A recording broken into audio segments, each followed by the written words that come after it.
여러분, 또 각 처소에서 주님께 예배하는 여러분, 주님의 이름으로 환영합니다. 우리 이제 다 같이 일어나셔서 함께 예배 드리도록 하겠습니다.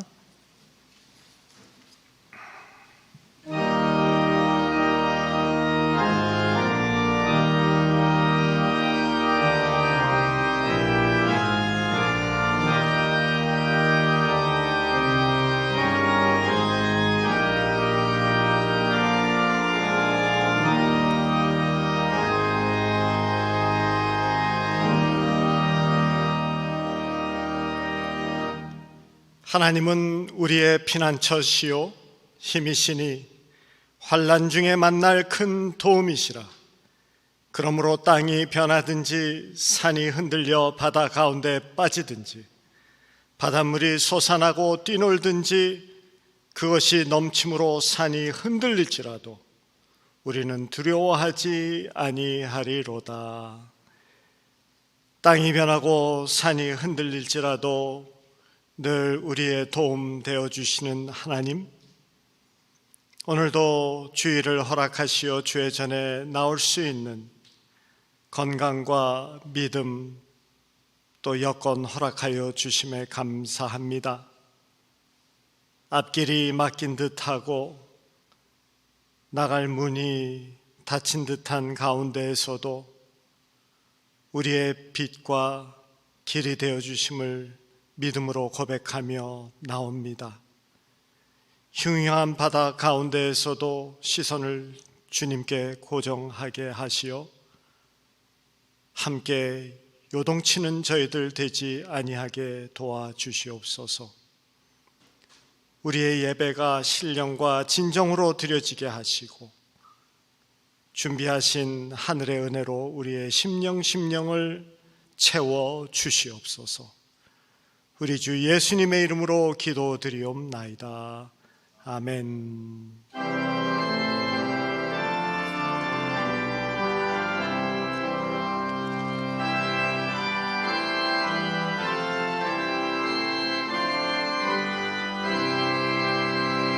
다 함께 주를 경배하세. 주 같은 이가 어디 있을까?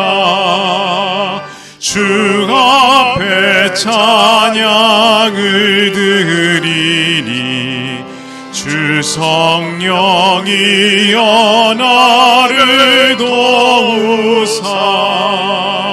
주 기뻐하신 노래 불러서 그 이름 찬양하게 하소서. 내 주여 나를 인도하사 아버지 품에 살게 하시고 주 성령 내 행실 살피사 내 맘과 뜻을 주관하시고 주 성령 내 맘 열어주시사 참 평화 간직하게 하소서. 주 성령 나를 감화하사 새 노래 나의 맘에 솟으니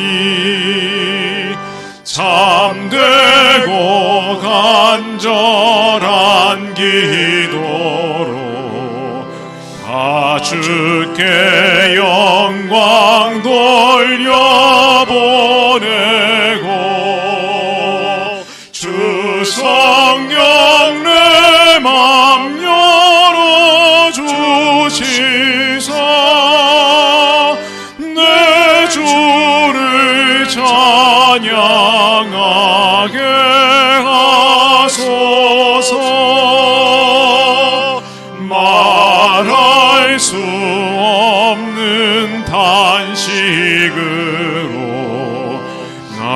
위에 진히 간구하시는 주 성령 날 항상 돕나니 이 천한 몸은 주의 것이며 주님의 기업이 자임을 나 밝히 알게 하여 주소서.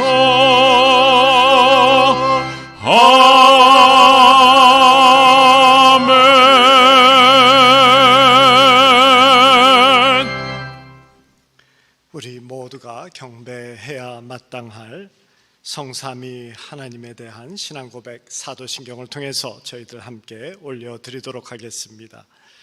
전능하사 천지를 만드신 하나님 아버지를 내가 믿사오며 그 외아들 우리 주 예수 그리스도를 믿사오니 이는 성령으로 잉태하사 동정녀 마리아에게 나시고 본디오 빌라도에게 고난을 받으사 십자가에 못 박혀 죽으시고 장사한 지 사흘 만에 죽은 자 가운데서 다시 살아나시며 하늘에 오르사 전능하신 하나님 우편에 앉아 계시다가 저리로서 산자와 죽은 자를 심판하러 오시리라.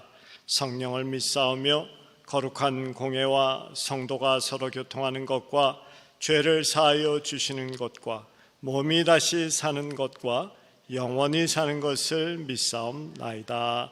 아멘. 주 예수 이름 높이어 다 찬양하여라. 금열 유관을 들여서 만유의 주 찬양. 금열 유관을 들여서 만유의 주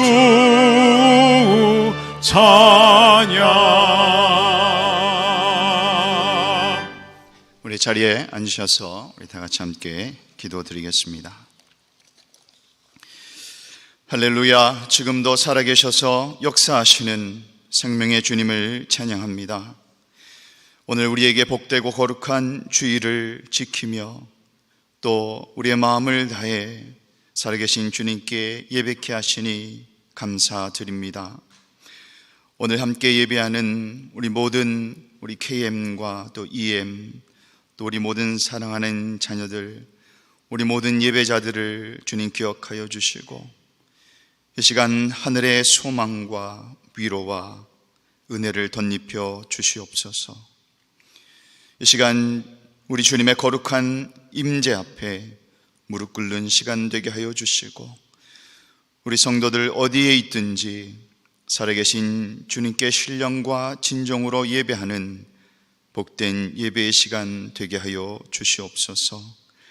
잠잠히 역사하시는 성령님께서 닫혀진 우리의 눈과 귀를 열어주시고 우리의 마음의 문을 여시어서 오직 주께 집중하는 또 우리 주님의 귀한 음성을 듣는 복된 시간 되게 하여 주시옵소서. 주님이 어두운 시대에 우리 성도들의 삶이 복음의 삶으로 빛나게 하시고 시대를 밝히고 복음 증거의 사명을 온전히 감당하는 그런 아름다운 복음의 공동체로 성장해 나갈 수 있도록 주님 인도하여 주시옵소서.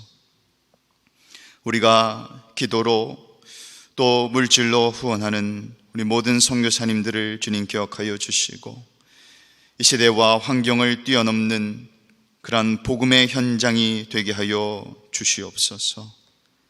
많은 돕는 믿음의 협력자들을 주님께서 붙여주시고 주님의 귀한 은혜와 방법 가운데 그리스도의 복음을 온 땅 가운데 증거하는 우리 모든 선교사님들의 귀한 삶과 또 그 가정과 자녀들 되게 하여 주시옵소서.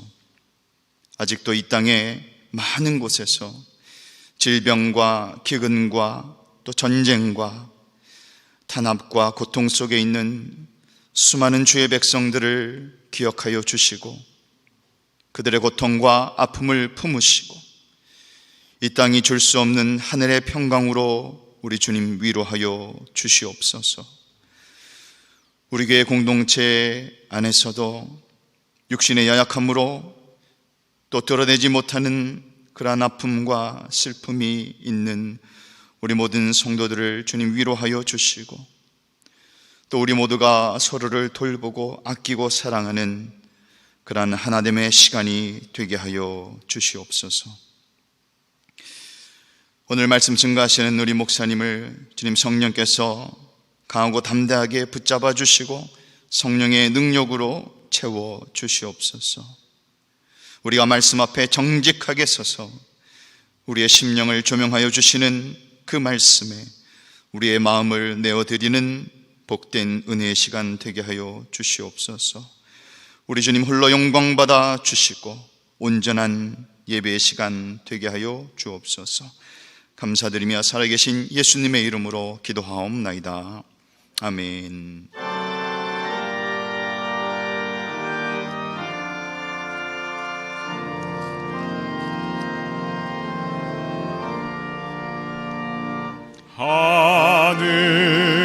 하늘에 계신 아버지 이름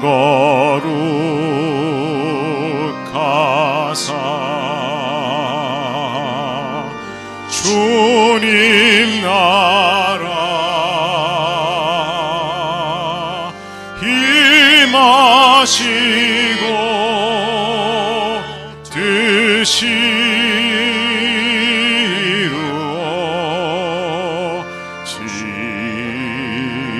이루어지다. 일용할 양식 주시고 우리들의 큰 죄 다 용서하옵시고 또 시험에 들게 마시고 악에서 구원하소서. 대개 주의 나라 주의 권세 주의 영광 영원히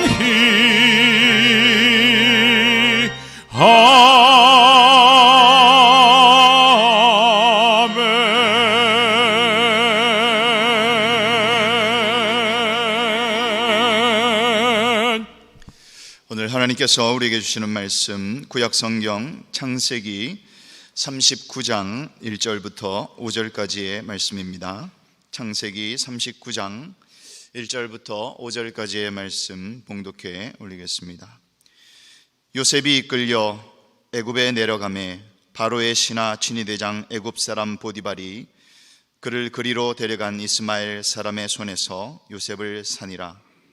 여호와께서 요셉과 함께 하심으로 그가 형통한 자가 되어 그의 주인 애굽 사람의 집에 있으니 그의 주인이 여호와께서 그와 함께 하심을 보며 또 여호와께서 그의 범사에 형통하게 하심을 보았더라.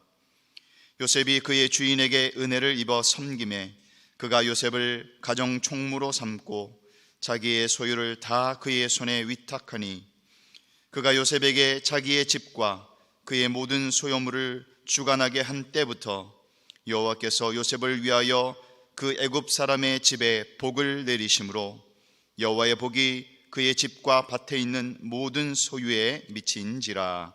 아멘. 시간 우리 정구 목사님 나오셔서 임계점을 통과하며 라는 제목으로 말씀 증거해 주시겠습니다.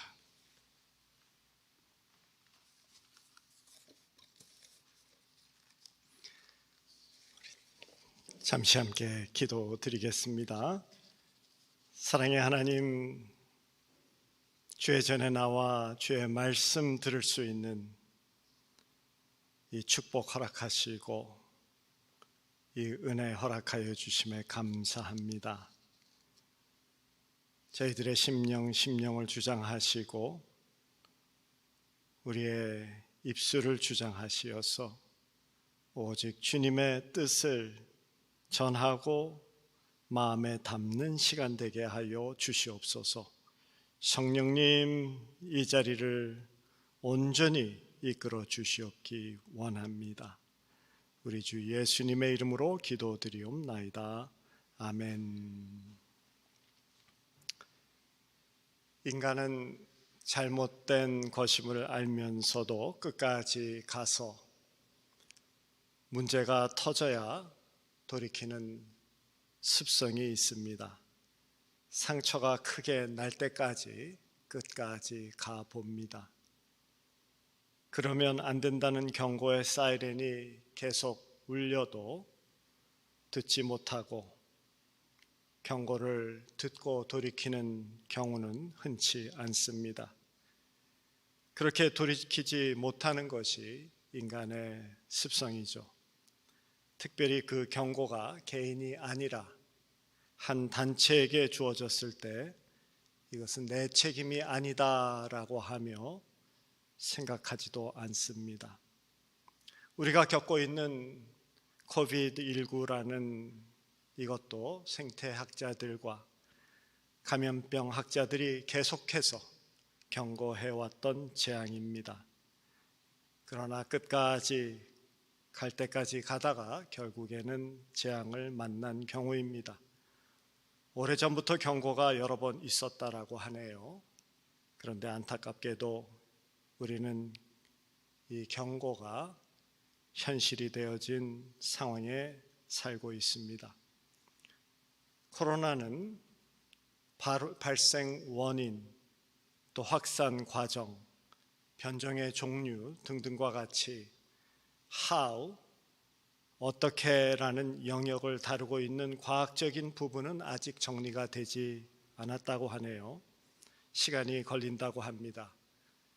그러나 why, 왜라는 부분을 다루는 그 신학적인 이 부분에 있어서는 이번 바이러스의 재난은 인류가 하나님의 창조 세계를 제대로 관리하지 못하고 우리의 욕망을 채우려고 생태계를 교란케 했고 파괴했고 수탈한 삶을 돌아보게 하는 그러한 경고 또 의도라고 합니다. 즉 우리 인간 자신이 자초한 인재 재앙이다라고 할 수 있겠죠. 과한 소비와 균형이 무너진 그러한 발전만을 추구했던 우리 인간의 집단적인 불찰로 인해서 우리가 받고 있는 마땅한 결과다라는 것입니다. 미국의 어떤 존경받는 설교가는 이 재앙은 하나님의 심판이다라고 주장합니다. 물론 이 재앙이 자연의 원리 아래서 발생한 사건인 이 사건을 하나님께서 허락하셨다라는 것은 인정합니다. 그러나 하나님이 직접 행하신 인간을 향한 심판이다라는 주장은 받아들일 수가 없습니다. 너무도 많은 인명피해와 경제적인 아픔과 또한 사회 문화적인 변화, 이것을 전 인류가 함께 겪고 있기 때문이죠. 이 고통을 겪고 또 앞으로도 겪어야 하는 이 많은 고통을 당하는 사람들 중에 상당수는 경제적으로 전혀 힘이 없고 하루를 살려고 허덕이는 사람들입니다. 그들은 피해자이지 그들이 워닝 제공한 것이 아니죠.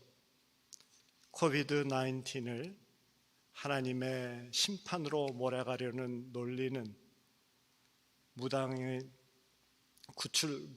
구슬하는 그런 잡신의 수준으로 하나님을 치부하는 능력이다라고 할 수 있을 정도로 마음이 아픕니다. 우리 하나님은 우리의 고통을 보시면 당신의 가슴을 치며 안타까워하시는 분이십니다. 우리의 하나님은 우리의 눈물방울을 보시고 하나님은 대성통곡을 하시며 아파하시는 어머니와 같은 사랑을 가지신 분이십니다. 우리 여호와 하나님은 우리에게 딴지를 걸어서 진흙탕에 넘어뜨리는 악동이 아니라 넘어지는 우리를 붙잡기 위해서 당신의 거룩한 옷을 더럽히시는 아버지와도 같은 분입니다. 우리의 하나님은 우리 인간을 만드시기 전에 어둠과 혼돈 가운데 두지 않기 위해서 먼저 빛을 창조하신 자비하시고 사랑이 풍성하신 분이십니다.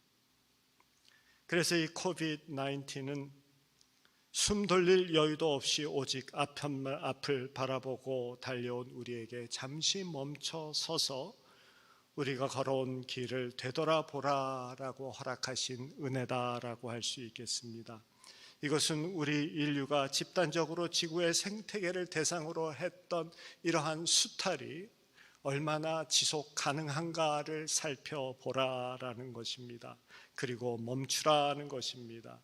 이 코비드-19은 우리의 생명이 하나님의 창조 세계의 다른 생명과 동떨어져 있는 것이 아니다라는 것을 깨닫고 이제는 더불어서 사는 방법을 강구하라라는 하나님의 배려인 것입니다. 빌 게이트가 말했나요? 코로나 바이러스, 이것은 거대한 재앙이 아니라 위대한 교정자로 보고 싶다라고 한 것이 이게 그분이 말한 것 같아요. 코로나 바이러스는 새롭게 시작해야 한다라고 우리에게 가르치고 있는 것입니다. 성찰과 이해를 통해 잘못으로부터 배우라는 시간이죠. 코비드-19은 위기임이 분명합니다.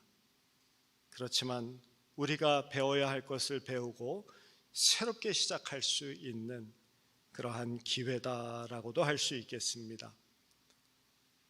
오늘 본문 말씀에서 요셉도 위기를 맞이했습니다. 요셉이 왜 보디발 장군의 집에 노예로 흘려갔는지는 여러 관점에서 따져볼 수 있겠습니다. 흔한 답변으로는 하나님의 섭리다라는 것이죠. 물론 반론을 제기할 수 있는 사람 없습니다. 분명히 하나님이 허락하셨습니다. 그러나 그런 고통이 주어진 직접적인 원인을 살펴보면은 누구보다도 요셉 자신에게서 찾을 수 있습니다. 어려서부터 아버지 야곱의 편애를 받고 자라온 요셉입니다. 형들은 모두 산과 골짜기로 목축 일을 하러 내보내도 아버지 야곱은 요셉만큼은 집안에서 두면서 그를 교육시켰을 것입니다. 그래서 형들의 질투를 샀을 것입니다. 더군다나 마음이 심히 불편한 형들에게 해서는 안 될 말까지 합니다. 형들은 앞으로 내 앞에 엎드려서 절하게 될 것입니다 라는 자신의 꿈 이야기를 하면서 형들의 큰 미움을 샀던 요셉입니다. 질투에 미움이 더해지면은 불에 기름을 붓는 격이 되어지죠.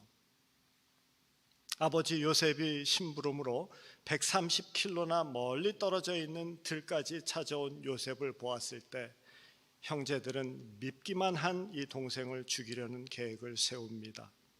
그러나 손에 피를 묻히는 것을 두려워하여서 노예상에게 팔아 처리해 버리죠. 그때 요셉이 17살이었습니다. 어리다면 어리다고 할 수 있겠지만은 그때 당시로 보면은 분명히 성인입니다.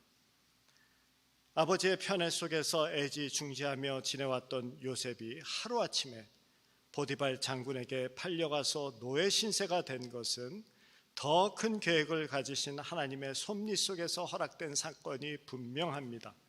그러나 직접적인 원인을 찾자면은 아버지의 편애와 요셉의 눈치 없는 그러한 자랑의 결과라고 할 수 있겠습니다. 마치 코로나 바이러스도 하나님이 허락하심 속에서 우리에게 새롭게 시작해 보라라고 주어진 그러한 것이라고 볼 수 있겠지만은 직접적인 원인은 인간의 끝없는 욕심으로 인해서 일어난 생태계의 교란, 파괴, 수탈이라고 할 수 있는 것과 같겠죠. 결국 우리도 요셉과 같이 이 재앙을 자초한 경우가 됩니다.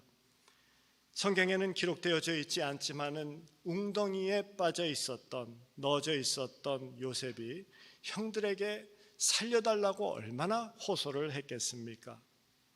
형들은 요셉에게 이야기했을 것입니다.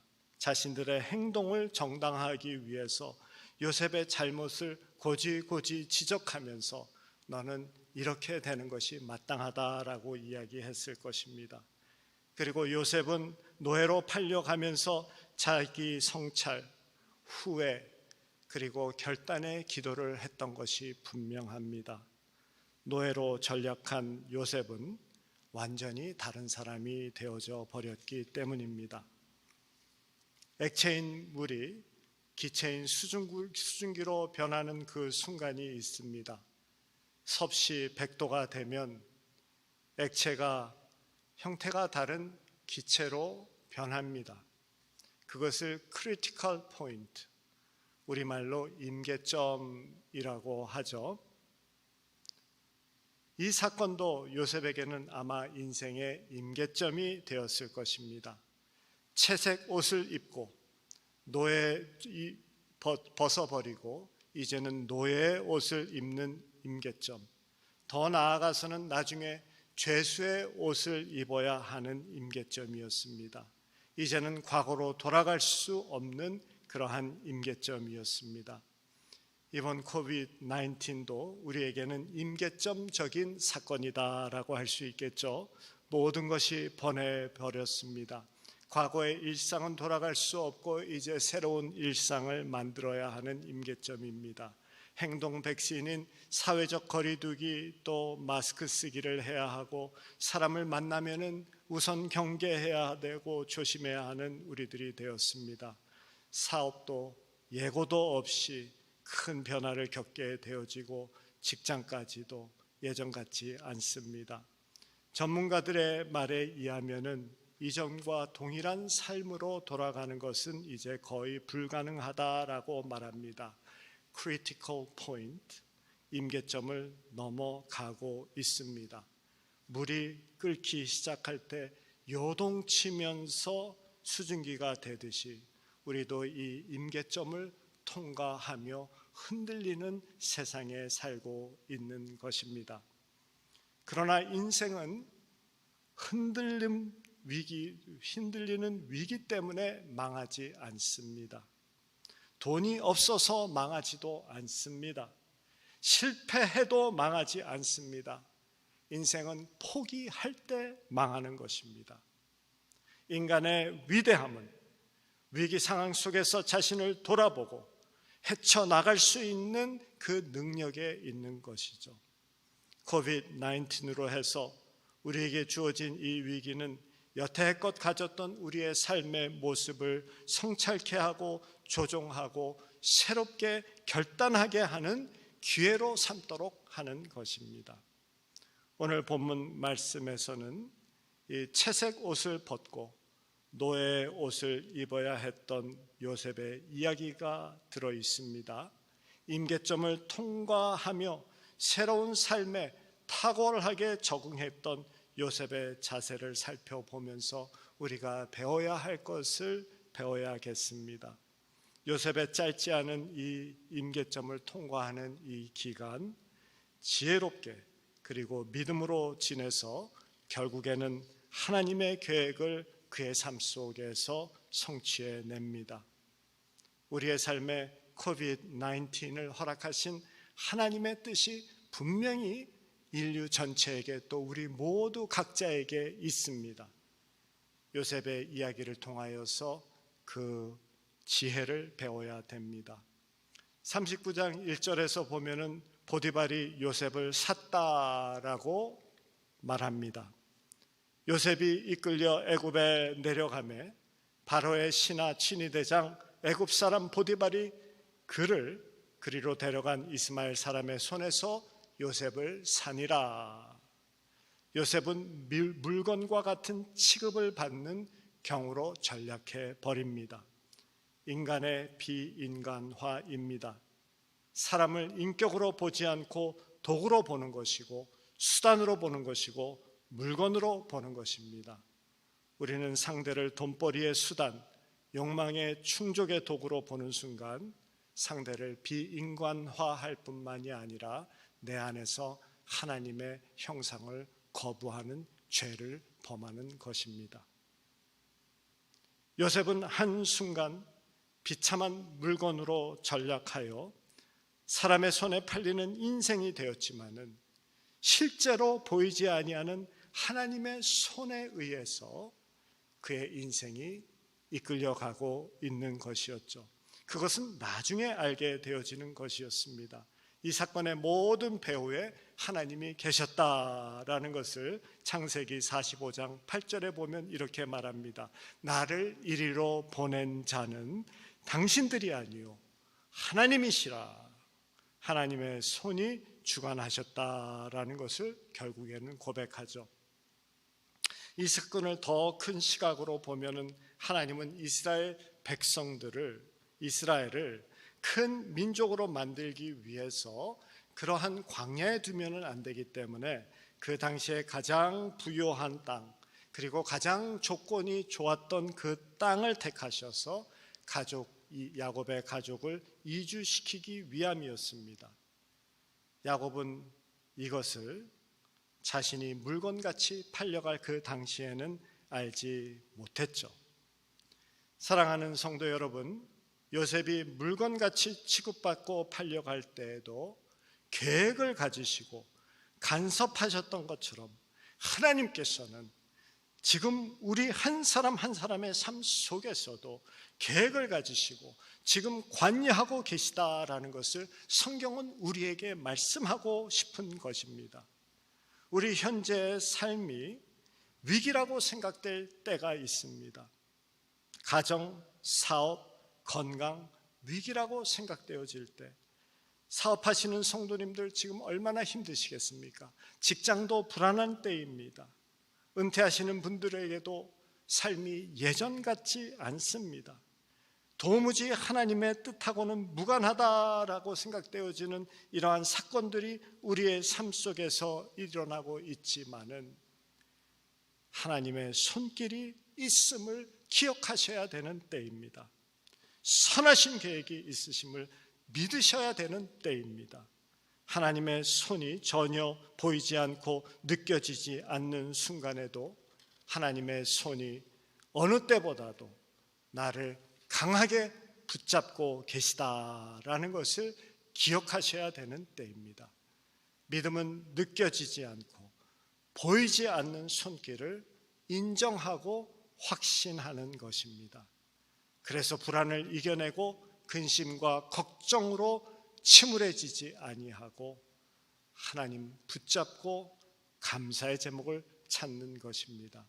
그리고 더 좋은 결과, 더 선한 결과로 인도해 주신다라는 이 확신을 놓지 않는 것입니다.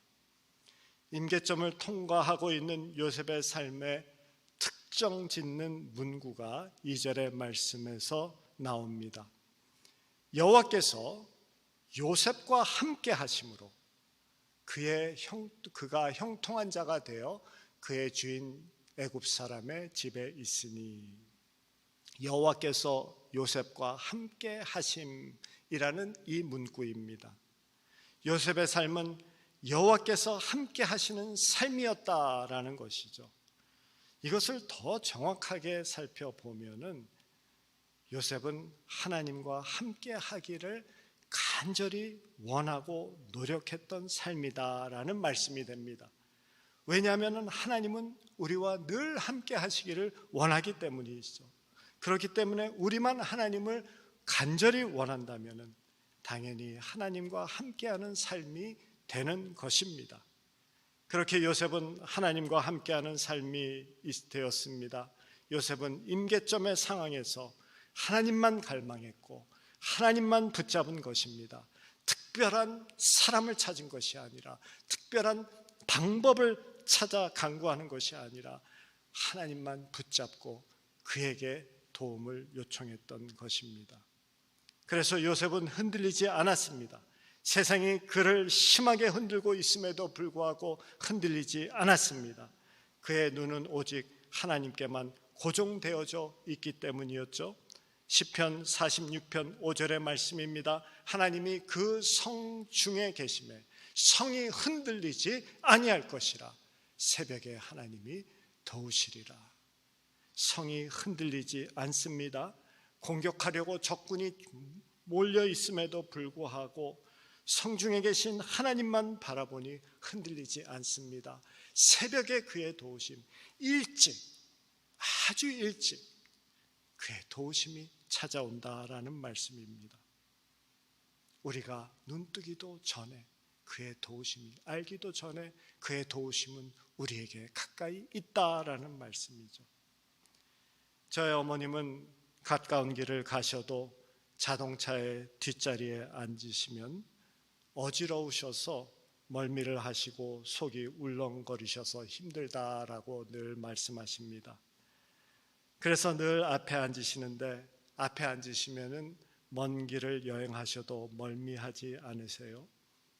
그 이유는 뒷자리에 앉으시면은 앞에 지평선을 볼 수 없기 때문에 자동차와 함께 흔들리는 느낌으로 해서 울렁거리신다라고 하네요. 그런데 앞에 앉으시면은 흔들리지 아니하는 그 지평선을 볼 수 있기 때문에 어지럽지 않고 편하게 여행을 하십니다. 요셉은 흔들리지 않는 환경을 흔들리고 있는 환경을 본 것이 아니라 흔들리지 아니하는 하나님께 눈을 고정하고 있었던 것입니다. 그렇게 하나님을 바라보고 주님을 바라보고 주시하고 있는 사람들의 특징이 있습니다. 우선 새롭게 주어진 상황을 받아들입니다. 예전으로 돌아가려는 시도가 아니라 환경을 바꾸려는 시도가 아니라 새로운 상황에 초점을 맞춥니다. 그러니 불평하지 않습니다.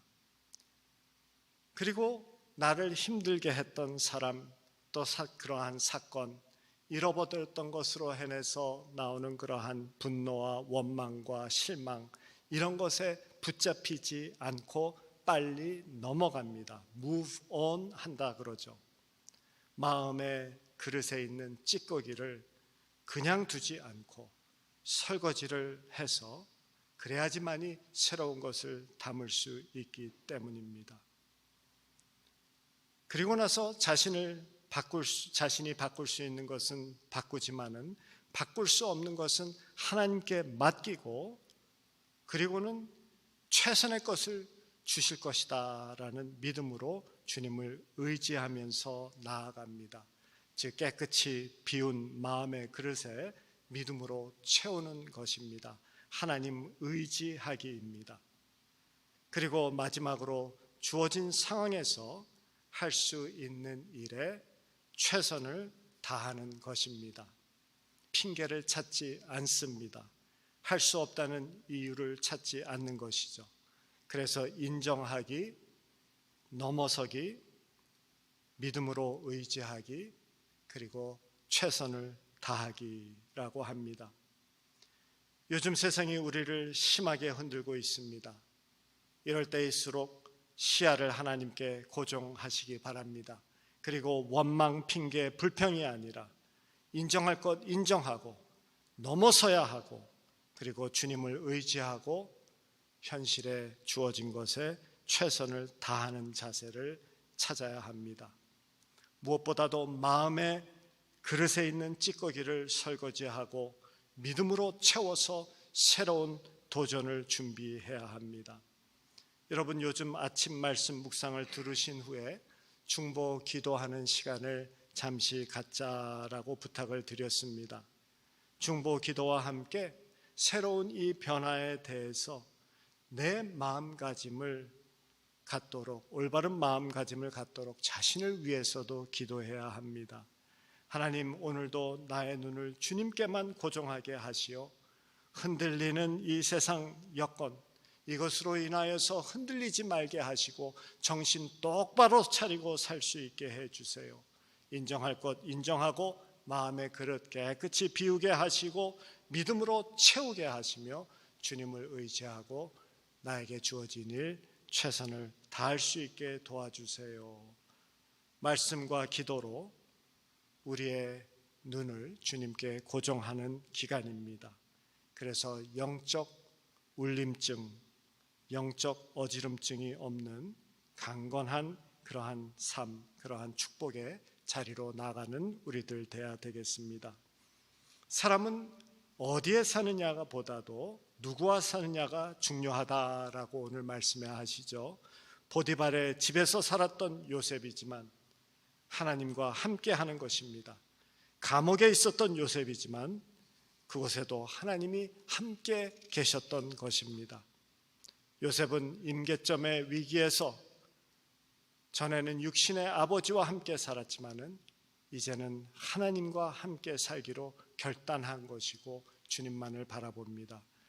요셉은 그를 보호해왔던 육신의 아버지인 야곱이 더 이상 보호할 수 없는 곳에 있었지만은 그런 요셉을 하늘의 하나님께서 더욱 잘 보호하고 계셨던 것입니다. 3절은 요셉의 하나님이 함께 하심으로 얻어낸 결과에 대해서 형통이다라고 밝힙니다. 그의 주인이 여호와께서 그와 함께 하심을 보며 또 여호와께서 그의 형통하게 하심을 보았더라. 그리고 5절에는 주인 보디발의 삶에도 그 하나님의 은혜, 형통함을 입습니다. 5절 말씀입니다.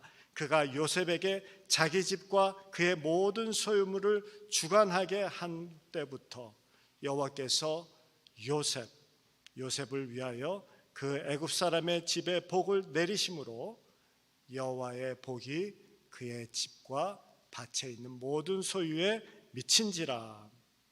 요셉은 보디말의 집에서 또는 감옥에서 하나님 앞에서 행한 것과 같은 삶을 살았습니다. 자신의 최선을 다하면서 살았던 것입니다. 하나님은 최고의 사람을 찾으시는 것이 아니라 최선의 사람을 찾으십니다. 최고는 재능으로 가능하지만은 최선은 오직 마음으로만 가능하기 때문입니다.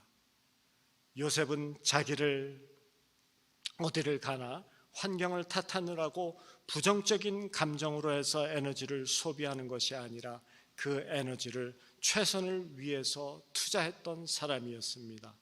그런 요셉과 같이 마음을 다할 때 하나님께서 우리의 삶에 형통함을 허락해 주신다라는 것을 우리에게 가르쳐 주시는 거죠.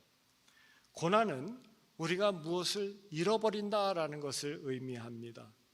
이것은 우리의 마음의 평안이든지 재정이든지 사랑하는 사람이든지 건강이든지 무엇인가 상실하고 있는 것이 고난입니다. 그래서 그 상실로 인해서 잃어버리는 슬픔, 그리고 떨어져 나가는 아픔을 우리가 겪습니다.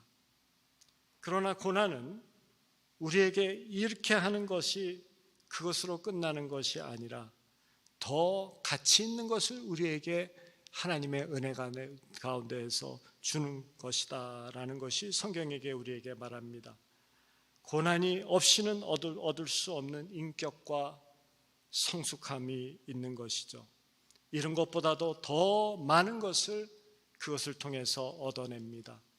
흔들리는 임계점을 지나는 요셉이지만은 하나님과 함께하는 요셉은 일의 형통함을 보입니다. 그리고 그로 인해서 보디발의 집에도 복을 받습니다.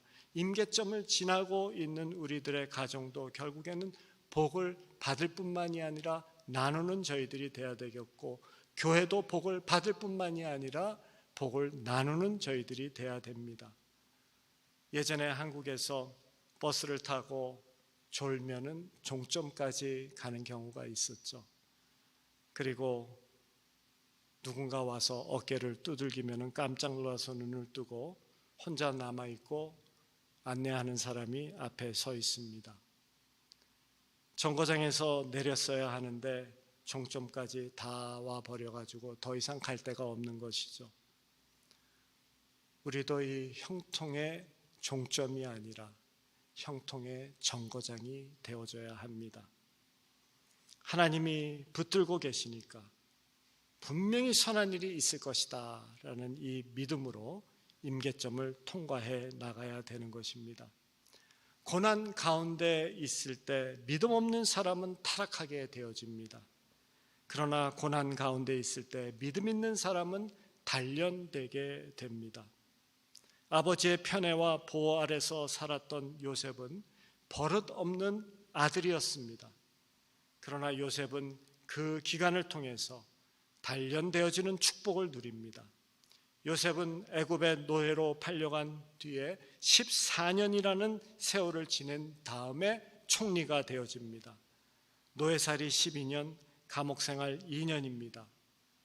요셉은 아버지와 함께 있었을 때 그 채색 옷을 입었습니다. 노예살이 12년에는 노예 옷을 입었습니다. 그리고 감옥살이 2년에는 감옥의 죄수의 옷을 입었습니다. 그러나 그 옷들 중에서 가장 가치 있는 옷은 채색 옷이 아니었습니다. 그 옷만 입고 있었다라면은 아버지의 편애를 받는 버릇 없는 아들에 불과했을 것입니다. 그러나 노예의 옷, 죄인의 옷을 통해서 그는 총리의 옷을 나중에 입게 되는 것이죠. 총리의 옷을 입기 위해서 반드시 거쳐야 했던 그 옷들이 더 가치가 있는 옷이 되는 것입니다. 지금 우리 환경이 우리에게 이 노예의 옷, 그리고 죄수의 옷, 고난의 옷, 훈련의 옷을 입힌 느낌으로 살아갑니다. 더 귀한 자리와 인격으로 이끌어 주시기 위해서 우리에게 이 옷을 입힌 것으로 믿습니다. 그렇게 노예의 옷과 죄수의 옷을 입는 과정을 거친 사람은 인격적인 존중을 받게 됩니다. 노예의 옷을 통과한 후에 보석같이 귀하게 인정을 받습니다. 그런 과정이 없이 채색 옷을 벗은 후에 아무 과정 없이 총리의 옷을 입은 사람은 보석 같은 자리에 앉게 되는 것입니다. 그래서 과정 없이 결과를 얻은 사람은 보석을 얻습니다. 그러나 그 과정을 거쳐서 결과를 얻은 사람은 보석이 되어집니다.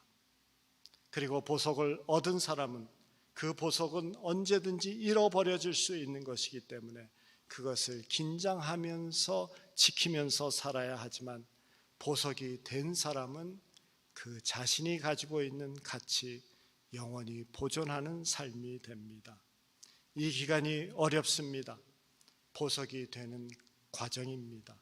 존귀한 자로 하나님께서 우리를 만들어 가시는 과정임을 기억하시고 우리가 이 믿음으로 나가야 되겠습니다. 우리는 이 사회를 살아가면서 성공한 이민자가 되어지기를 원하죠. 우리 세대에서 이루어지는 것은 아니라고 봅니다. 세대를 거쳐서 이루어 나가야만 됩니다. 그래서 우리는 우리 자녀들에게 이 보석을 주는 부모가 아니라 보석이 되게 하는 부모가 되어야 됩니다.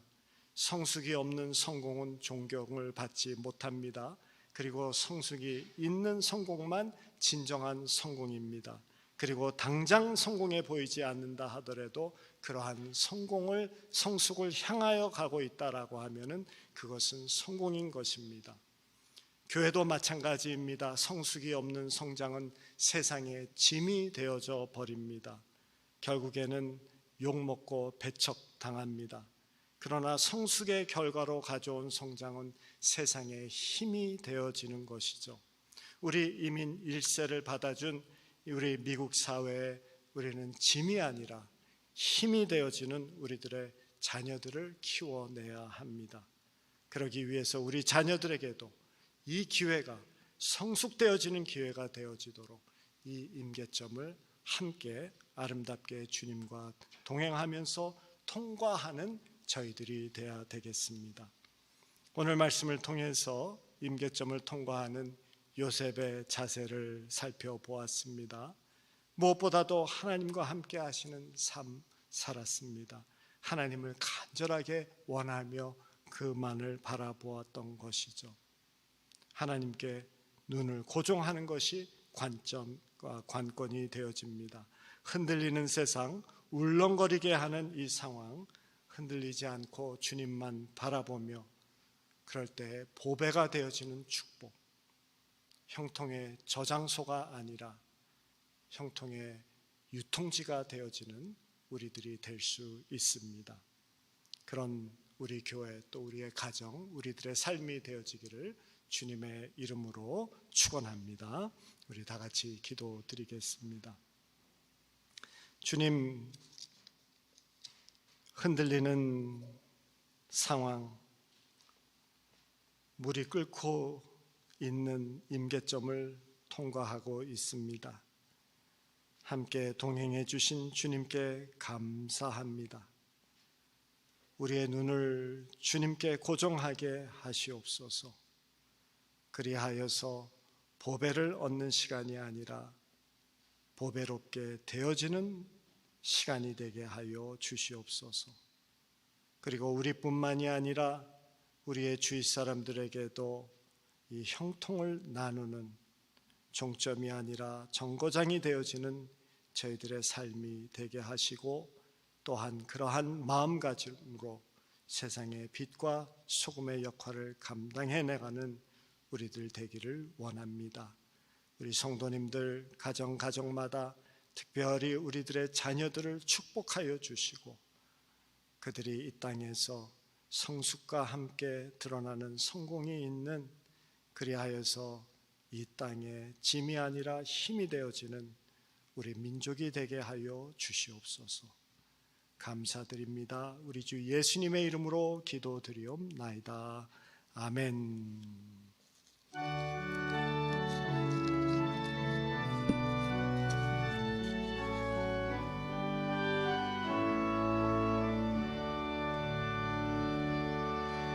내게 있는 향유옥감 주께 가져와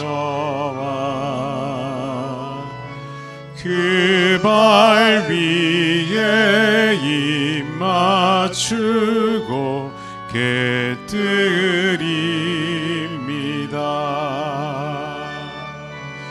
너를 위해 십자가에 달리신 그 발 흘린 피로 나의 죄를 대속하셨네.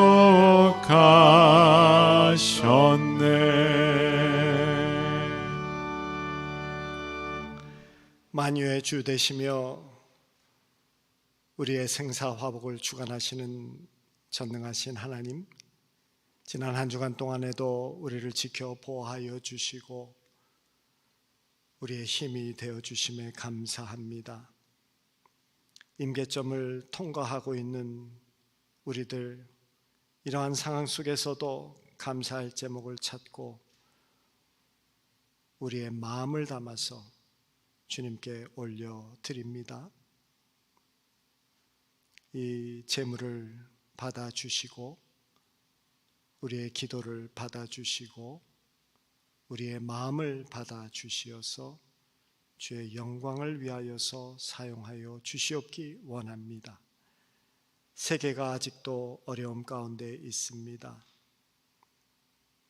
이러한 아픔을 통하여서 우리 모두가 하나 되어지고, 또한 주님께서 허락하신 이 창조의 세계를 더 잘 관리하는 저희들 될 수 있게 지혜를 허락하시고, 또한 올바로 결단할 수 있는 용기도 허락하여 주시옵기 원합니다.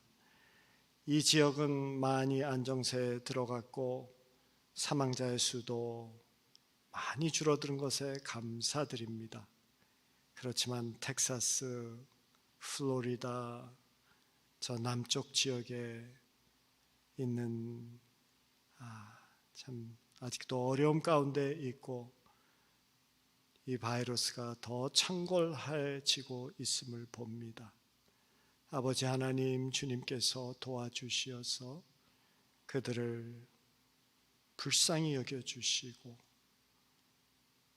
빨리 이것이 해결되어져서 우리의 상황이 호전되어질 수 있도록 주님 은혜 베풀어 주시옵기 바라옵고 간구합니다.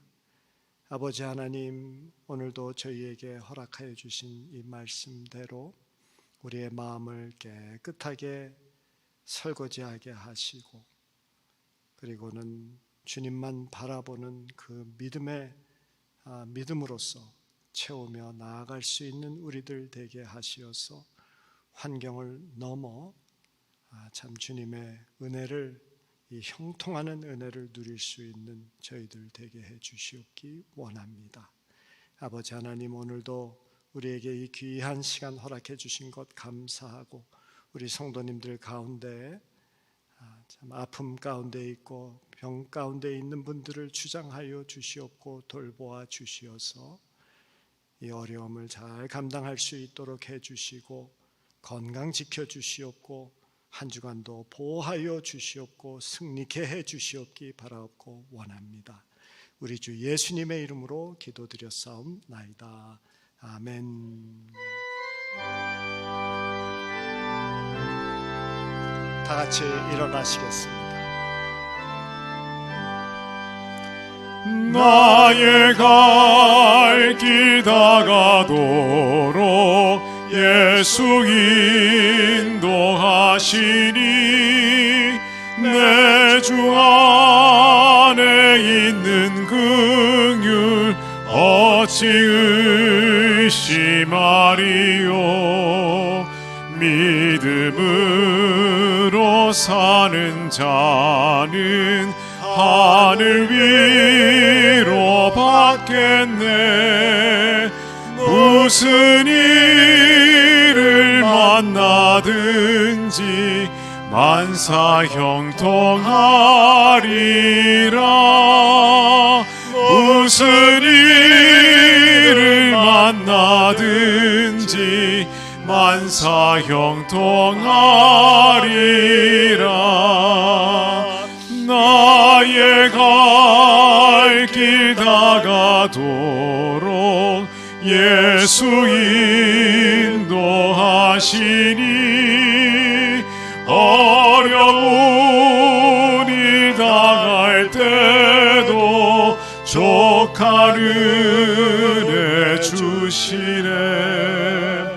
나는 심히 고단하고 영혼 매우 가라나. 나의 앞에 반석에서 샘물 나게 하시네. 나의 앞에 반석에서 샘물 나게 하시네. 나의 갈 길 다가도록 예수 인도하시니 그의 사랑 어찌 큰지 말로 할 수 없도다. 성령 감화 받은 영혼 하늘 날아갈 때에 영영 부를 나의 찬송 예수 인도하셨네. 영영 부를 나의 찬송 예수 인도하셨네.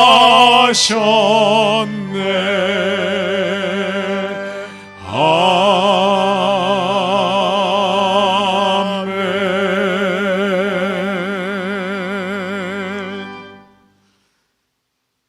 이제는 우리 인생의 고통과 상실을 겪으셨고, 그럼에도 불구하고 하나님의 뜻을 이루시기 위하여서 모든 과정을 거치시며 십자가에 달리신 예수 그리스도의 은혜와 우리를 이곳에 두시기 전에 빛을 창조하여 어둠과 혼돈 가운데 거하지 아니하도록 배려해 주신 하나님 아버지의 극진하신 자비하심과 돌보심, 임계점을 통과할 때 힘되어 주시고 보석이 되어지도록 이끌어 주시는 성령님의 위로와 평강과 동행하심이 함께 예배하며 이 어려운 기간이지만은 주님만을 바라보며 형통의 통로가 되어지는 삶을 살아가기를 원하고 힘이 되어지기를 원하는 우리의 삶 되기를 원하는 성도들, 또 이 땅에 보석이 되어줘야 될 자녀들 위해, 또 어려움 가운데에서도 복음을 전하시며 주님의 뜻을 이루어 가시는 선교사님들과 그 가정 위에 이제부터 영원토록 함께 하시기를 간절히 축원하옵나이다. 아멘.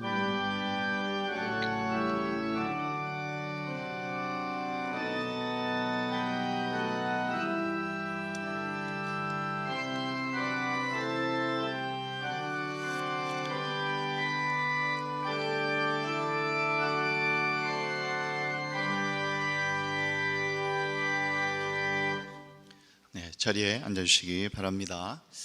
네, 모든 예배 순서가 마쳤습니다. 우리 몇 가지 소식을 알려드리고 이제 돌아가도록 그렇게 하겠습니다. 무더운 여름 날씨가 이제 계속되고 있습니다. 그래서 이 마스크 쓰는 것이 좀 더 불편해지고 또 자칫 우리가 이렇게 해이해질 수가 있는데, 여러분 꼭 마스크 착용하는 거, 그리고 사회적 거리두기 하는 거, 그리고 개인 위생 청결하게 하는 거 잊지 마시고 꼭 지켜주시기 바랍니다. 저희 교회 어르신들도 제가 가끔 이렇게 뵈면은 이 마스크를 빨아 쓰시는 분들이 계시는데, 이 면 마스크는 괜찮습니다만 다른 마스크는 절대로 빨아서 쓰면 안 되죠. 그 효과가 다 없어진다고 합니다. 그래서 이거 우리가 아낄 거 아껴야지, 이런 거는 아끼면 안 되고요. 그래서 바로바로 교체를 해주시고, 이게 습기가 차거나 좀 오래되시면 바로 새 마스크로 교체를 해주시고, 정 없으시면 교회로 오시면 제가 드리겠습니다.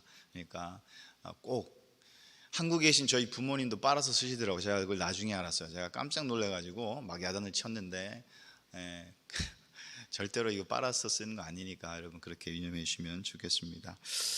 우리 현장 예배 또 온라인 예배를 위해서 우리 봉사자들이 많이 수고하고 계십니다. 여러분 숨어서 이렇게 수고하신 우리 모든 봉사자들을 위해서도 기도해 주시고요. 이제 계속해서 현장 예배가 정상적으로 속개될 수 있도록 여러분 기도해 주시고 또 관심을 가져주시기 바랍니다.